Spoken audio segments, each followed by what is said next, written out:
Have you ever felt? Are you listening? Damn. Warning!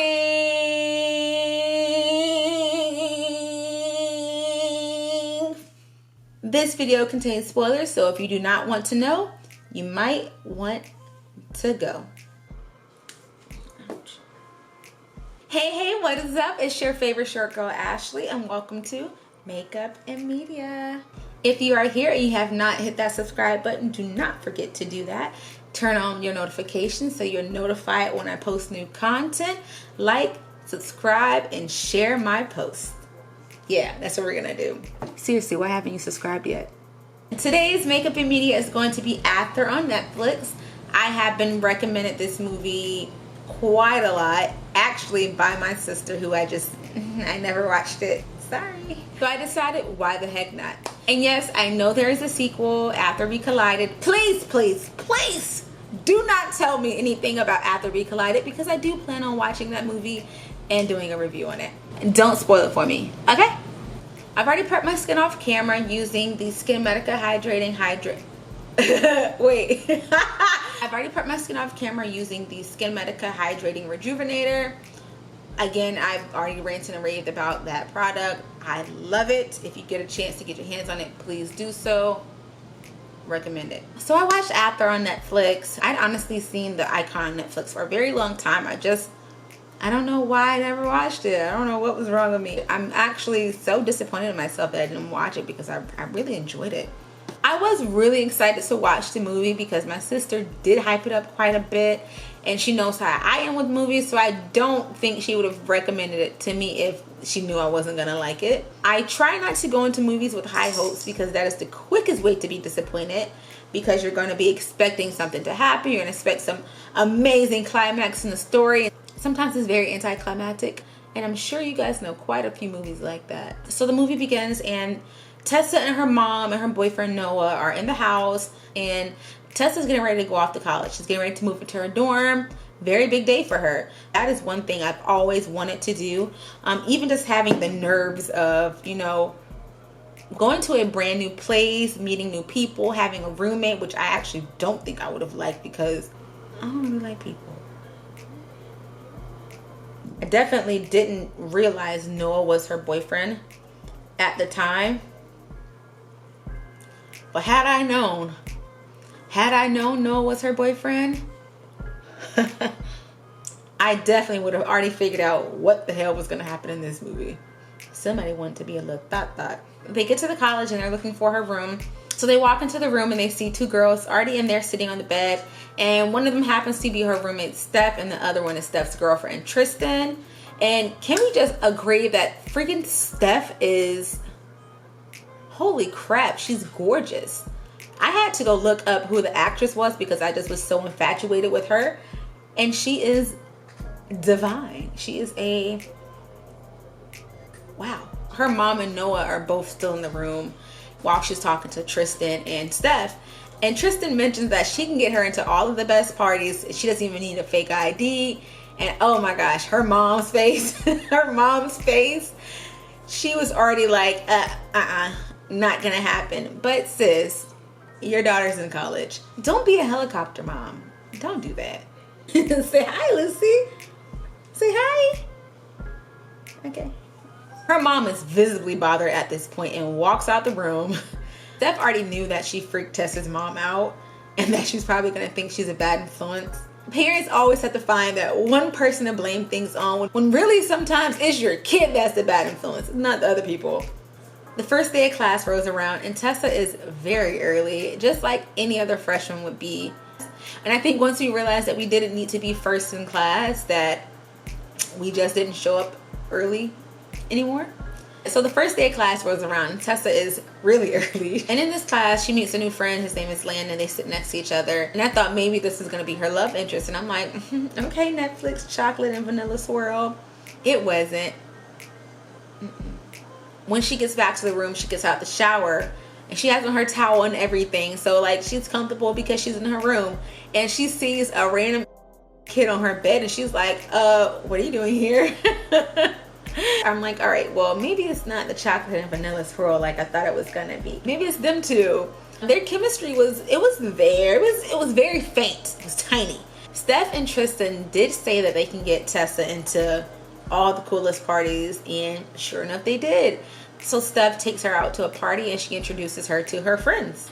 Lo and behold, her new buddy Hardin was there, which is the guy that was sitting on the bed when she got out the shower. So Steph introduces her to everyone, and they decided that they're gonna play Truth or Dare, which always ends great. First thing that I noticed I did not like is that they were peer pressuring her to drink. Don't do that. If somebody tells you no, just, it doesn't have to be, but can't you just, no. The answer is no, period.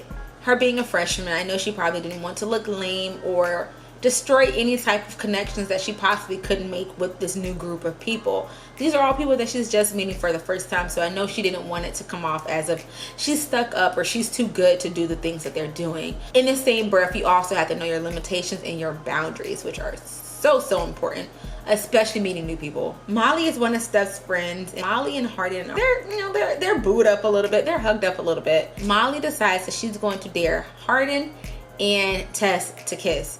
Now keep in mind, Tess has a boyfriend, okay? Tess knows better. Or does she? They both get up and they look like they're about to kiss, and then she's just like, I don't want to play this game anymore. And she walks away, all dramatic.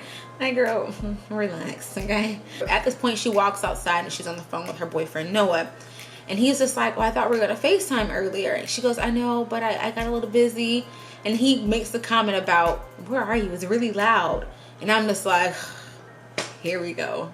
He about to start tripping already. Sure enough, he does. He asked her, has she been drinking? She was like, I had one drink. And he just mentioned, he was like, you go to college and now you drink? And she's just like, dude, you're doing too much, Noah. But to make her feel bad for trying to enjoy her college experience was wrong. So I do feel like that was a lot of his insecurities coming out. I don't think it had anything to do with her going to do those things. It was really just him not wanting to lose that relationship with her. After Noah bugs out on her and probably ruins her buzz, she starts roaming around the house, and she actually ends up in Hardin's room. And she's looking around and she sees all the books that he has. And of course, he comes walking in behind her. And he's basically just like, what you doing in here? He tells her, well, you know you owe me a dare, since she never gave him the kiss earlier. Don't fall into this trap again. Don't do it. Thankfully, it didn't happen. At this point, she's still very loyal to Noah and what they have going on. And she just does not want to ruin what she has with the person that is really her best friend. So I'm going to go off camera really quickly to go do my eyebrows, and I'll be right back. I think we are close siblings today. We're not twins, but I think we are close siblings today, guys. A little bit further in the movie, they're in English class together. Tess and Hardin start to debate Pride and Prejudice, and she's really getting flustered because you can tell that he's just trying to push her buttons at this point. There's definitely something between them two that you already know that they're going to try to explore at some point. This is when she also finds out that Hardin and Landon are practically siblings. Landon's mom is engaged to Hardin's dad, so they're pretty much siblings at this point. Hardin is still pursuing her, and he tells Tess that he wants to take her to a special place. And I'm thinking to myself, girl, don't go with him. This sounds like a setup if I know one. Do not go with him. But she does tell him that she thinks it's best that they keep their distance. Against my better judgment, she does end up going with him to this place that he wants to show her. And it ends up being a lake. It's a very beautiful view, so I can definitely understand why he wanted to take her there. He eventually convinces her to go swimming with him, and while they're in the lake, she asks him who does he love the most, and he tells her himself. So him saying he loves himself the most, like, I understand you. I understand exactly where you're coming from. And then she tells him that she loves Noah the most, her boyfriend. He's her best friend. So they get to this point where they're really close face to face, and I'm just like, ugh, I was hoping this didn't happen. But low-key, deep inside, I'm just like, oh yes, do it.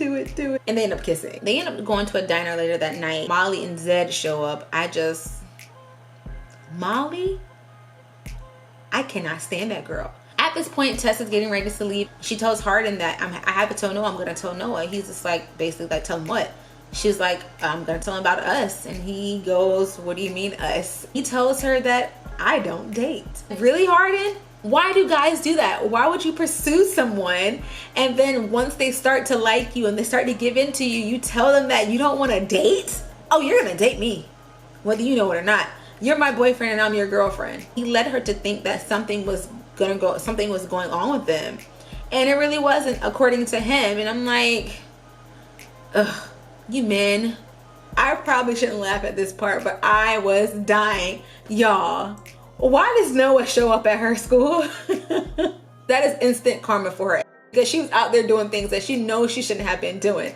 And her boyfriend shows up to her school. Looking just as stupid because he just does not know what the hell just happened. And a little bit later on, they're laying in bed and Noah's asleep. And Landon hits up Tess basically saying like, hey, come over please. Harden just lost his shit. Tess goes outside and she's talking to Harden and then I'm going back into his room. And the only thing that could go through my mind is like, Tess, I know you're not about to have sex with this man while your boyfriend is asleep in your bed in your dorm. Tess, why would you do that? At this point, I'm like, Tess, you know what? Just go ahead and give him the goods because it's clearly what you want to do. Just do it, get it over with, and just keep it moving. Sis ends up falling asleep at Harden's house. Noah is blowing her phone up. He's worried for her because he's a good boyfriend and he woke up and she was gone. So now they're actually outside talking about like where the heck she was. And Harden pops up in the background. And Noah's just looking like, oh, okay, I get it now. His face, y'all. Oh, he just did not know what to do with himself. He's just like, I can't believe that you are doing this. You aren't the girl that I know. Like, why would you do this to me? So that's pretty much the end of Noah and Tess. They break up. They go their separate ways. And it's pretty much a wrap between them two. So Tess and Harden move forward with whatever it is they're doing at this point because they're not in a relationship. And she opens up to him and she tells him about how her father left her mom and her when she was 10 and her mom fell apart and she was basically taking care of her mom. And she felt like, yeah, I'm taking care of my mom, but who's going to take care of me? Who's going to help me navigate my emotions? And we already know at this point that there's clearly something going on between Harden and his dad. So for her to open up to him, letting him know that, I do feel like that put them in a better space for him to actually want to open up to her and talk to her about his situation with his father. So now they're just hanging out in Tessa's room and someone comes through the door and guess who it is? Her god dang mama. And of course she has to be in a compromising position. She's literally straddling Harden at this point. They aren't doing anything, but she's on top of him. And her mom's just looking at him like, get out. Her mom is about to lose it. They're talking in the hallway and her mom gives her an ultimatum telling her that if she doesn't stop doing what she's doing, then she's cut off. And her mom cut her off. I already feel some type of way about it because even Landon was saying like, just be careful with Harden because he's complicated. And that's a red flag. His family is telling you that he is complicated. Most people aren't going to tell you that unless they really mean it. And they're probably not going to tell you why they're complicated, but they're telling you they're complicated for a reason. Listen to them. So they're at the wedding and his dad is doing his speech and he's telling a story about how Harden used to act out these stories that he used to read and things like that. And Harden's just like, this isn't the dad that I remember. The dad that I remember is a drunk. The dad that I remember got into an altercation at a bar and guys came to the house and he wasn't there, but Harden and his mom were there. And he said they hurt his mom. I'm not quite sure what he meant by that. I don't know if he meant maybe they like sexually assaulted her or if they really just beat her up. I don't really know what he meant by that. But that's the main reason why he cannot form that relationship with his father, because that happened. All of that was due to his father. After the wedding, we should all know what was going to happen next. She loses her V card. That's a W. I'm here for it, honestly. And there's this scene where they're playing this game in the bathtub where Harden's writing words on her back and she has to try to guess what it is that he's spelling. One of the things that he writes on there is I love you, and my heart. I didn't expect it to be Harden to say something like that, especially since, you know, he's not very forthcoming with his emotions. So now I'm going to go off camera and do my liner and my lashes and I will be right back. Also, which I forgot to mention earlier on, since her mom cut her off, she's actually been living with Harden. So they're at their place and his phone is just going off. And she goes and checks his text messages to see who it is like texting him. And it's Molly, basically saying, hey, I miss you. Where are you at? And then she also put in the text message, have you told her yet? And Tessa's just like, what is she talking about? Have you told me what? So he leaves, he goes to the bar. I don't really think it's a bar. I think it's just a diner. So he goes and meets his friends there. She ends up getting in contact with Jace. And Jace is like, hey, I know where Harden is. And he's just very shady too, because that's your friend for one. Like, what is the purpose behind it? I didn't understand. So he drops her off at the bar. She goes in and she's just like, so, and she just wanted to know like what was going on. So Harden comes up and she's like, they dropped the bomb on her and told her that everything that's been happening has been a bet. And he made a bet that he would be able to get with her. So she is going through it at the moment. She's going through the motions. She's hurt. She's upset. She doesn't really know how to feel about everything. She feels betrayed and lied to. Like, her roommate knew about it. Everyone knew about it. Everyone was in on this joke but her. So it's embarrassing, and she leaves.